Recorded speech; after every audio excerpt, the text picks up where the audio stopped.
우리 2022년도 우리에게 주신 표어는 강한 마음, 담대한 믿음입니다. 여호수아 1장 6절 말씀이 주제의 말씀이고요.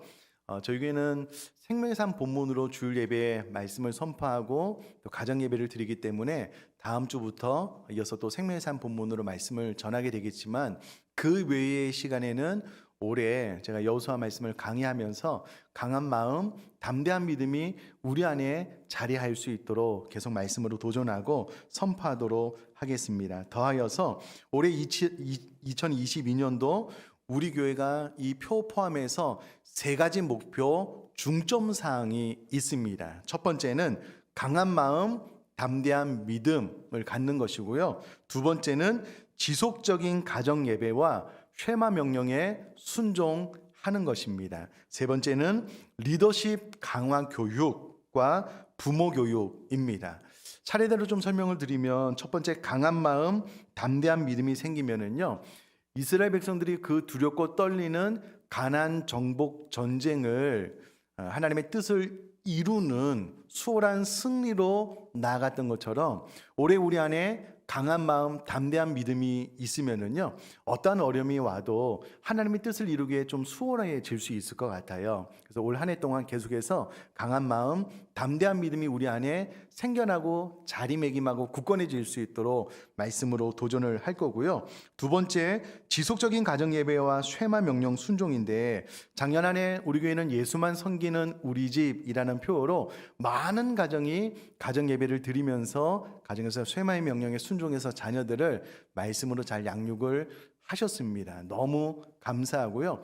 그런데 이것이 성경이 말하는 핵심 명령이기 때문에 한 해만 하고 그칠 수는 없어요. 그래서 올해도 가정 예배를 계속해서 도전하면서 시상할 계획에 있고요. 또 여전히 쉐마의 명령에 계속해서 순종할 수 있도록 또 다음 주 말씀도 그렇고요, 또 잘 도전하도록 하겠습니다. 세 번째는 리더십 강화 교육과 부모 교육인데요. 코로나 팬데믹 이후에 들려지는 소식은 한국교회 약 한 10,000교회가 사라졌다라는 소식을 듣습니다. 또 한 교단의 정확한 통계에 의하면은요, 다음 세대 온라인 오프라인 합쳐서 60%의 다음 세대가 증발해 버렸대요. 사라져 버렸다는 거예요. 근데 이 시대 가운데 유독 건강하고 튼튼한 교회의 공통점을 찾아보니까는 리더십이 건강한 거예요. 예를 들어서 교사, 순장님이 건강하니까는 그 밑에 있는 반 아이들을 케어를 잘하는 거예요. 순장님이 순식구들을 케어를 잘한 거예요. 이런 교회는 생명력을 유지할 뿐만 아니라 건강한 모습으로 작년, 재작년을 지내왔던 것들을 보면서, 아마도 여러분 다 잘 들어서 아시겠지만 코로나를 뛰어넘는 질병과 여러 가지 재난의 위협이 계속해서 우리 가운데 올 것이기 때문에 우리 교회도 올 한 해 동안 리더십을 좀 강화하는, 교사 순장님들 이하 리더십을 좀 강화하는 교육을 만들어서 실행해야 되겠다라고 생각을 하고 도전을 할 것이고요. 또 하나는 지난 2년을 돌아보니까는요, 아이들이 아무리 본인의 의지에서 신앙생활을 하려고 해도 부모님의 신앙이 건강하지 않으니까 자녀들은요, 그 표현이 딱 맞습니다. 추풍낙엽처럼 우수수 떨어지는 거예요. 자녀들이 믿음을 유지할 수 없는 거예요. 그래서 올 한 해는 어떻게 부모님들의 믿음과 신앙을 좀 더 강화하기 위해서 여러 가지 프로그램들, 또 다음 세대와 연합해서 진행을 하려고 계획을 하고 있습니다. 이 세 가지 목표가 잘 이루어질 수 있도록 기도하고 우리 모두가 좀 도전해 보시면 좋겠습니다. 자, 이 세 가지 목표 가운데 중점 상황 가운데 가장 기초 핵심이 되는 강한 마음, 담대한 믿음에 대한 말씀을 나누도록 할 텐데요. 오늘부터 또 내일 또 계속해서 여호수아 말씀을 선포해야 되기 때문에 여호수아가 가지고 있는 독특한 점, 그리고 또 오해를 가져다 주는 점을 풀지 않으면 계속해서 선포되는 말씀이 은혜가 되지 않아요. 그래서 오늘은 여호수아 서론격으로 여호수아 전체, 또 우리가 풀어야 될 오해들에 대해서 좀 말씀을 드리도록 하겠습니다. 여호수아서는요, 모세의 수종자 여호수아가 쓴 성경입니다. 모세가 죽고 난 이후에 이스라엘 출애굽 2세대들은요, 여호수아의 인도로 드디어 가나안 땅에 들어가서 땅을 정복하고 분배받아서 정착하게 됩니다. 일찍이 400년 동안 애굽의 종살이로 살았던 그들이, 광야 40년 동안 지칠 대로 지쳐 있던 그들이, 단 한 번도 전쟁에 대한 경험이 없던 그들이 가나안 땅을 정복하고 땅을 분배받아서 살게 된 것은요, 정말 그 자체가 하나의 감동이고 경이로운 하나님의 기적이었습니다. 그러나 우리 모두가 잘 아시는 것처럼 물이 팔팔팔팔 끓어도요, 조금만 지나면 쑥 가라앉고 식게 마련인 것처럼, 이제 임종을 앞둔 여호수아가 이 가나안 땅에 들어온 출애굽 2세대들에게 본인이 죽기 전에 이들에게 전해줄 가장 귀한 교훈을 좀 잘 전해줘야 되겠다라는 마음을 가지고 쓴 성경이 바로 이 여호수아 성경입니다. 아마 여호수아는 그런 고민을 많이 했던 것 같아요. 내가 죽고 나면 이스라엘 백성들이 이 가나안 땅에 들어와서 어떻게 신앙생활을 유지해 갈 수 있을까? 사실은 그 땅에 들어와서 사는 것보다 그 땅에서 하나님의 말씀대로 사는 것이 더 중요한데, 이 출애굽 2세대들이 어떻게 말씀을 붙잡고 이 땅에서 믿음으로 승리해 갈 수 있을까를 많이 고민했을 것 같아요. 그러면서 그들에게, 출애굽 2세대들에게 마음속 깊이 새기는 교훈을 전달해 줘야 되겠다라고 뜻을 정해서 성령의 감동에 의해서 이 여호수아 성경을 쓰게 되었습니다. 그러면 여호수아가 이 성경을 통하여 출애굽 2세들에게 정말 전해주고 싶었던 핵심적인 메시지가 무엇일까라고 질문을 던져보면요, 두 가지로 요약을 해볼 수가 있는데, 첫 번째는 언약을 지키시는 하나님의 신실함입니다. 이따가 또 말씀을 드릴 건데요, 언약을 지키시는 하나님의 신실함을 너희들이 반드시 기억해야 된다. 또 하나는 죄를 심판하시는 하나님의 공의로움을 너희들이 반드시 알아야 된다. 이 두 가지는 평생 동안 너희 마음 심장에 새겨놓고 잊으면 안 된다라는 것을 교훈해 주기 위해서 여호수아 성경을 쓰게 됩니다. 자, 먼저 이스라엘의 미래 세대가 기억을 해야 될 것이 무엇이냐면요, 하나님의 신실한 언약을 지키심입니다. 언약을 지키시는 하나님의 신실함인데, 여러분 저를 한번 봐주시면요, 여러분 이스라엘 백성들이 가나안 땅에 들어와서 전쟁에 승리하고 그 땅을 정복하고 땅을 분배받아 정착하게 된 것은 이스라엘 백성들의 자체적인 능력, 힘과는 전혀 무관한 것이었습니다. 약 600년 전에 이미 하나님께서는 아브라함의 후손들에게 이 가나안 땅을 약속으로 주셨습니다.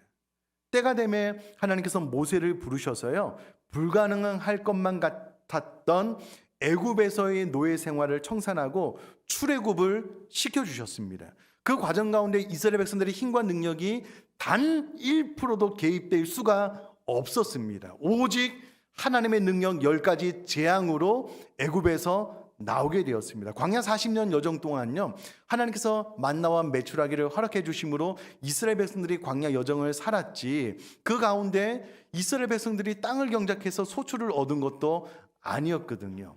마찬가지로 가나안 땅 전쟁을 승리로 그 땅을 얻게 된 것도 이스라엘의 실력으로 된 것은 전혀 아니었습니다. 오직 하나님의 언약, 그리고 그 언약을 지키시는 하나님의 신실함에 따라서 이스라엘 백성들이 가나안 땅을 얻을 수 있었기 때문에 하나님께서는 이 부분을 이스라엘 백성들에게 정확하게 새겨주시기를 원하셔서 여호수아를 통하여 이 성경을 기록해 하셨다라는 겁니다.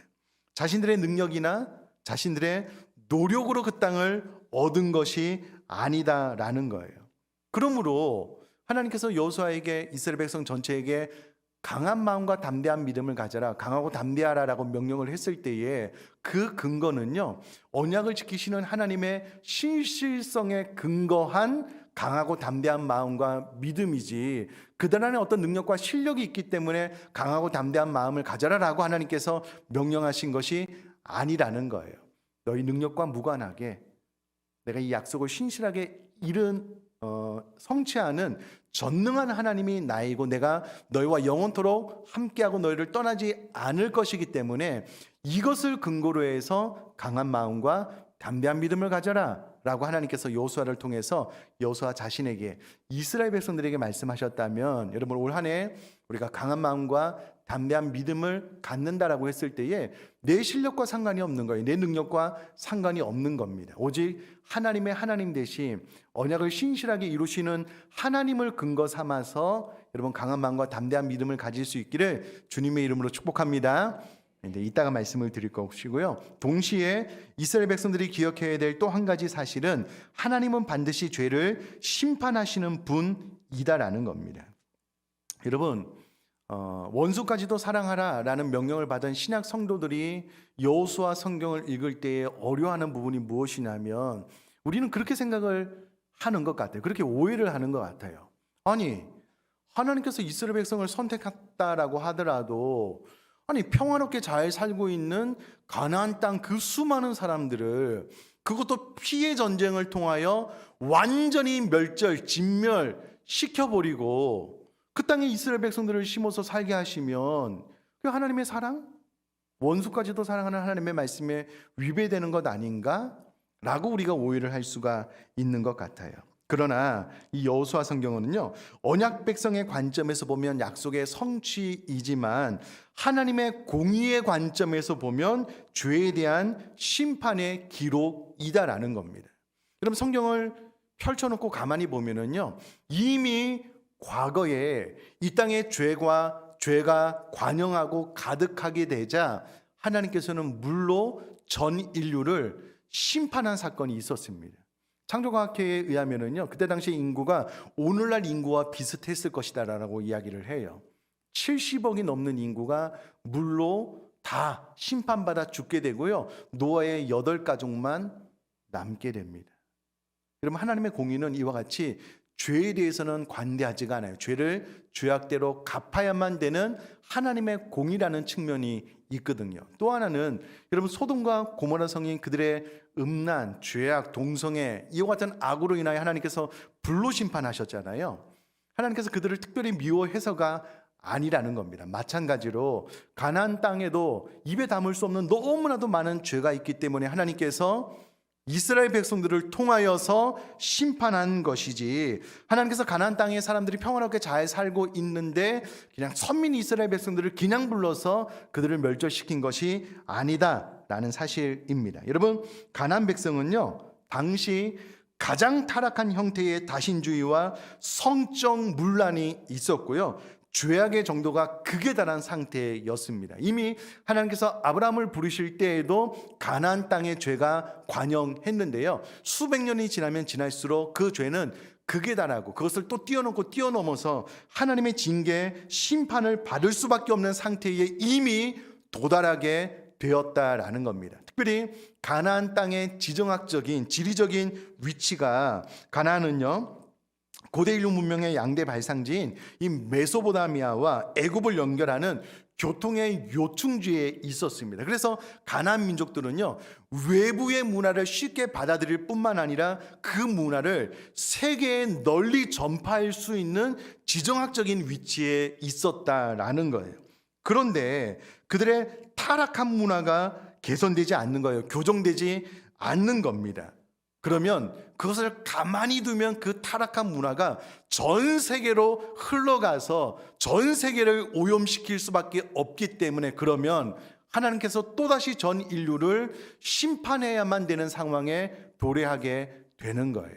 그래서 하나님께서 이스라엘 백성들을 통하여 가나안 땅의 죄만 딱 도려내는 심판을 행했다라는 겁니다. 여러분 우리가 코로나 확산을 막기 위해서 우리가 얼마나 지금 노력하고 있습니까? 4인 이상 모여서 식사도 할 수가 없고요, 정말 조심하고 있는 것 아니겠습니까? 이 코로나가 확산되면 더 큰 파장이 일어날 수밖에 없기 때문에 하나님 편에서도 보면은요, 이 가나안 땅을 진멸시키지 않으면 전 세계가 오히려 더 도덕적인, 영적인 또 신앙적인 타락을 가져올 수밖에 없기 때문에 이스라엘 백성들을 들어서 이 가나안 땅을 하나님의 공의적인 참면에 공의적인 측면에서 책망할 수밖에 없었다라는 겁니다. 자, 그러면 이스라엘 백성들은 어떠한 죄를 지어도 하나님께서 용납하시는가? 그렇지 않습니다. 전혀 그렇지 않습니다. 잘 아시다시피 가나안 정복 전쟁 중에요, 아이성 전쟁에서 패배한 이유가 무엇이냐면 하나님이 아간의 범죄로 인하여 이스라엘 백성 전체에게 패배를 안겨주셨습니다. 제비 뽑는 방법을 통하여 정확하게 아간을 추적하심으로 그에 속한 모든 것이 불타고 돌에 맞아 매장되고 난 이후에야 그의 극렬한 분노를 그치셨다라는 거예요. 여러분, 이스라엘 백성들은 하나님의 선민 사상이기 때문에 그들이 죄를 지어도 괜찮아? 아니요, 전혀 그렇지 않았습니다. 시간이 지나고 나서요, 이스라엘 백성들도 가나안 땅의 백성들처럼 죄가 관영하게 되자 하나님께서 이방 나라를 들어서 이스라엘 백성들을 진멸시키는 거예요. 아수르를 불러서 북이스라엘을 멸망시키고요, 바벨론을 들어서 또 남유다를 멸망시키고 남은 자만 조금 남겨두어서 또 그 나라를 유지해 나가게 되는데요, 이스라엘 백성들도 예외가 아닙니다. 가나안 민족이나 이스라엘 백성이나 선민 민족이나 똑같은 거예요. 그러므로 너희들이 이것을 잊지 않고 마음속에 잘 새겨야 된다. 너희가 가나안 땅 사람들을 진멸하고 이 땅을 차지하기는 했지만 너희도 똑같이 그와 같은 죄를 지으면 하나님의 공의에 의해서 진멸될 수밖에 없다라는 것을 출애굽 미세대에게 그들이 심장 깊숙한 곳에 새겨주고 싶어서 여호수아 성경을 기록했기 때문에 여러분, 우리도 현재 살고 있는 이 평화와 하나님의 은혜가 영원토록 지속된다라는 생각 말고요, 나도 하나님 앞에 죄를 지으면 얼마든지 책망받을 수밖에 없는 죄인임을 기억하고 하나님의 공의를 또 기억하고 순교로 또 하나님 앞에 하나님의 뜻을 이루는 삶을 살아나갈 수 있게 되기를 주님의 이름으로 부탁드립니다. 자, 계속해서 우리가 또 오해를 풀어야 되는 한 가지가 있는데요, 어떤 교회는 청년 공동체를 여호수아 공동체라고 이름을 지음으로 우리 머릿속에 여호수아 하면은요, 이 파릇파릇한 청년을 떠올리게 되는 그런 오해를 가져다 주는 것 같아요. 여호수아는요, BC 1500년에 출생한 것으로 추정을 하고 있고요, 그는 출애굽하여 아말렉과 첫 전쟁을 하였을 때 나이가 약 한 54세로 추정을 하고요, 가데스 바네아에서 가나안 땅을 정탐했을 때의 나이가 55세였을 것으로 추정을 합니다. 자, 가나안 땅을 다 정탐하고 나서 이스라엘 백성들이 광야에서 약 한 38년에서 40년 정도를 방황하다가 여호수아가 모세의 후계자로 부르심을 받고 가나안 정복 전쟁을 시작을 하잖아요. 그러므로 여호수아가 가나안 정복 전쟁의 사명을 받았을 때 그의 나이는 이미 한 94세에서 95세의 나이입니다. 그럼 94세에서 95세의 나이에 이스라엘 백성의 모세의 다음 리더십으로 하나님 앞에 부르심을 받아서 그가 110세에 여호수아 24장 29절에 보면은요, 110세의 나이에 여호수아가 죽게 되므로 94세에서 95세 정도의 하나님의 부르심을 받아서 약 한 14년 15년 정도 가나안 정복 사업을 이루고 운명하게 됩니다. 가끔 연세가 지긋이 우리 저희 교실 목사님, 제가 나이가 너무 많아서 올해 사역을 좀 쉬어야 되는 것 아닙니까? 라고 문의하시는 분이 계셔요. 95세가 되면 저에게 와서 이야기하셔요. 그럼 여호수아는 95세에 하나님의 부르심을 받아서요, 15년 동안 그 가나안 정복, 그 전쟁이잖아요, 그걸 힘있게 감당을 하고 하나님의 부르심을 받았거든요. 그러므로 여러분, 여호수아가 하나님 앞에 부르심을 받았을 때 청년 때의 부르심을 받아서 이스라엘 백성들을 가나안 정복 전쟁에 승리케 한 것이 아닙니다. 여러분, 제 친구 목사님 이야기를 들어보니까는요, 청년부 회장 연세가 75세시래요. 우리 교회는 참 감사하게도 젊은 분이나 다음 세대가 많아서 그렇지요, 우리가 조금만 더 시각을 돌려서 이렇게 좀 오래된 전통 교회를 보면은요, 대부분 60대 이상, 70대 이상의 교회 주류를 이루는 경우가 많아요. 하나님께서 우리에게 건강을 허락하시는 이상은 우리 하나님 앞에 마음껏 쓰임을 받을 수 있기를 주님의 이름으로 축복합니다. 자, 계속해서 여호수아는요, 에브라임 지파였고 그 이름의 뜻은 여호와는 구원이시다라는 이름의 뜻을 가지고 있습니다. 자, 우리 주제 말씀이 되는 여호수아 1장 6절 말씀을 우리 화면을 보시면서요, 우리 다 같이 한번 읽겠습니다. 시작. 강하고 담대하라. 너는 내가 그들의 조상에게 맹세하여 그들에게 주리라 한 땅을 이 백성에게 차지하게 하리라. 아멘. 여호수아가 이 성경을 통해서 주려고 했던 핵심 메시지 첫 번째는 언약을 지키시는 하나님의 신실함을 알게 하는 것이었습니다. 앞에서 설명을 드렸다시피 여러분, 이미 이스라엘 백성들이 애굽에서 출애굽하게 된 것, 하나님께서 10가지 재앙을 허락하셔서 그들이 애굽에서 나오게 되었지, 이스라엘 백성은 안 된다라고 했어요. 불가능하다라고 했습니다. 오히려 모세의 리더십을 따르지 않고 거부했습니다. 그러나 하나님의 능력으로 말미암아 하나님께서 이스라엘 백성들을 그냥 쑥 애굽에서 뽑아서 가나안 땅으로 이끄셨거든요. 여러분, 광야 40년 여정 가운데요, 그들이 씨를 뿌려서 무엇인가를 거두어서 먹을 수가 없는 환경이었습니다. 하나님께서 늘 만나와 메추라기로 그들을 먹이셨습니다. 그리고 여러분, 여호수아가 기록될 당시의 상황은요, 여호수아가 가나안 정복을 다 마치고 난 이후에 임종전에 출애굽 2세대들에게 이 교훈을 주기 위해서 기록했으므로 이미 가나안 땅에 들어가기 이전에 하나님께서 주신 이 말씀을 회상하고 있는 거거든요. 여호수아 그때를 회상했을 때 아마 여호수아 마음 가운데 내가 94세, 95세의 나이로 그 전쟁을 잘 치룰 수 있을까 많이 염려하고 두려워했던 것 같아요. 그래서 하나님께서 여호수아에게 나타나셔서 강하고 담대하라는 말씀을요, 무려 3번이나 하십니다. 3번은 완전수입니다. 이보다 더 강력하게 이야기할 수가 없는 내용이거든요. 왜 이렇게 이야기를 했을까라고 생각을 해보면 여호수아 안에 두려움이 많았던 것 같아요. 여러분, 생각을 해보면은요, 광야 40년의 여정은 그냥 하나님께서 만나와 메추라기를 주시면 그거 먹으면 살아요. 그들은 뭔가를 해야 될 것이 없었습니다. 그냥 불기둥과 구름기둥 따라서 가거나 멈추면 되는 일이었거든요. 그런데 가나안 전쟁은요, 피해 전쟁이에요. 내 사랑하는 가족, 부모, 자녀가 이 전쟁에 참여해서 죽을 수 있는 전쟁이에요. 거기 이스라엘 백성들은 단 한 번도 전쟁 경험이 없는 오합지졸들이었거든요. 하나님께서 이스라엘 백성들을 이끌고 94, 95세의 나이에 가나안 땅에 들어가서 전쟁을 수행해서 그 땅을 취하여 분배하라라고 명령을 받을 때에 여호수아 안에 정말 두렵고 떨리는 염려하는 마음이 많았던 것 같아요. 그래서 하나님께서 3번이나 강하고 담대할 것을 명령하고 있는 거거든요. 근데 여호수아가 110세가 거의 다 되어서 이 성경을 기록할 때 그때 내가 참 두려움이 많았지, 염려가 많았지. 근데 지금 이 성경을 기록될 당시에는 하나님의 말씀대로 이미 다 성취가 된 상황이거든요. 그러므로 이때를 회상하면서 기록할 때에 여러분, 우리도 그럴 수 있을 것 같아요. 강한 마음, 담대한 믿음 표로 주셨을 때는 우리 안에도 염전 두려워하는 마음들이 사실은 지난 2년을 돌아보면 많았던 것 같아요. 지난 2년을 가만히 생각을 해보면 처음에 코로나19가 발병됐을 당시에 대수롭지 않게 여기는데 이게 전 세계를 강타하니까는요, 너무나도 무서운 마음이 있는 거예요. 두려운 마음이 있는 거예요. 그렇게 2년이 훅 지났던 것 같아요. 여러분, 지금 코로나 처음 발병 당시에 인원을 바라보면은요, 지금 코로나19가 한국에 발병되는 인원과 그때를 비교해 보면 너무나도 많은 숫자가 지금 확진자가 늘어나고 있거든요. 어떻게 이렇게 담대하게 예배 나오셨어요? 그때를 생각하면 우리가 막 부들부들 떨었잖아요. 적응이 된 것도 있지만 여러분, 돌아보면 우리가 우리들의 생명을 우리 스스로 지킨다고 지켜지는 것이 아니잖아요. 여러분, 예배 참석을 안 해도 예배 밖에서 코로나 확진자가 우리 성도님들 가운데 있어요. 우리가 우리 스스로를 잘 보호해야 되겠지만 그렇게 해서 되는 것이 아니거든요. 그렇다면 우리들의 생명이 하나님께 있습니다.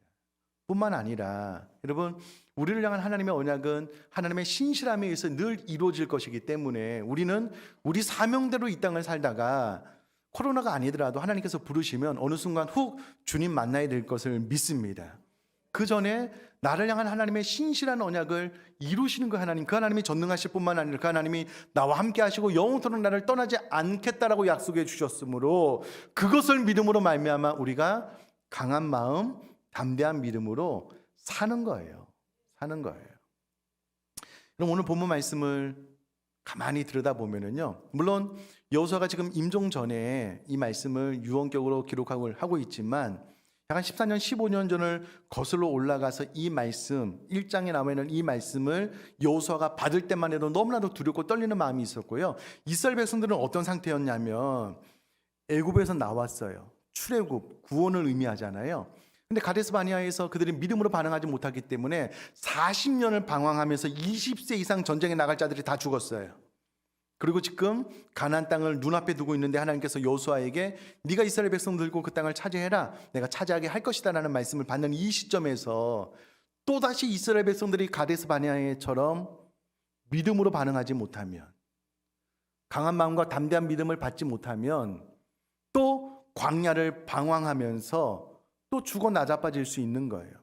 여러분, 하나님 나라가 임하면 의, 평강, 희락이 우리 마음속에 가득 차게 되어져 있습니다. 평강, 하나님께 주시는 여호와 샬롬, 희락, 기쁨이 우리 마음속에 가득 차게 되어져 있거든요. 여러분, 가나안 땅은 하나님의 나라를 상징하는데 이스라엘 백성들이 지금 여호수아 1장을 받는 이 시점에서 여러분 믿음으로 반응하지 못하면 또 광야 40년을 방황하는 거예요. 그러면 의, 평강, 희락을 경험하지 못하는 거예요. 지난 년을 돌아보셔요. 우리 마음속에 정말 하나님께서 주시는 평안이 가득하셨습니까? 하나님께서 주시는 희락이 가득하셨어요? 아니면 우리 마음속에 가득했던 것이 염려, 걱정, 근심이라면 이스라엘 백성이 광야 40년을 방황하는 것과 우리들의 삶이 똑같은 거예요. 이제는 여러분 요단강을 지나야 될 것 아니겠습니까? 올 한 해는 우리를 두렵게 했던 코로나19, 우리를 두렵게 했던 이 기후변화, 우리를 두렵게 했던 여러 가지 경제적인 요건과 전혀 상관없이 개의치 말고 여러분 강한 마음과 담대한 믿음으로 요단강을 건너서 이스라엘 백성들이 그 가나안 땅을 다 차지했던 것처럼 하나님의 나라를 온전히 차지할 수 있는 저와 여러분 될 수 있기를 주님의 이름으로 축복합니다. 여러분, 그 이유 때문에 올 한 해 하나님께서 이 말씀을 저에게, 우리 교회에게 주셨다라고 저는 믿어요. 이제 우리 모두가 믿음으로 반응하고요, 믿음으로 기도할 일만 남았습니다. 그러면 내 안에 강한 마음과 담대한 믿음이 나도 모르는 힘이 솟아나게 될 것이라고 저는 믿습니다. 그럼 눈앞에 코로나19 아니 그 할아버지가 와도요 전혀 상관이 없는 거예요. 과거에 우리들이 신앙의 선배님들이 몸이 여러분 사자에 의해서 찢겨 나가는 거예요. 스테반 돌에 맞아서 막 머리에 피가 철철 나는 거예요. 천사의 얼굴로 찬양하면서 주님 만났던 것처럼 좀 강하고 담대한 믿음으로 2022년도를 힘있게 살아나갈 수 있게 되기를 주님의 이름으로 축복합니다.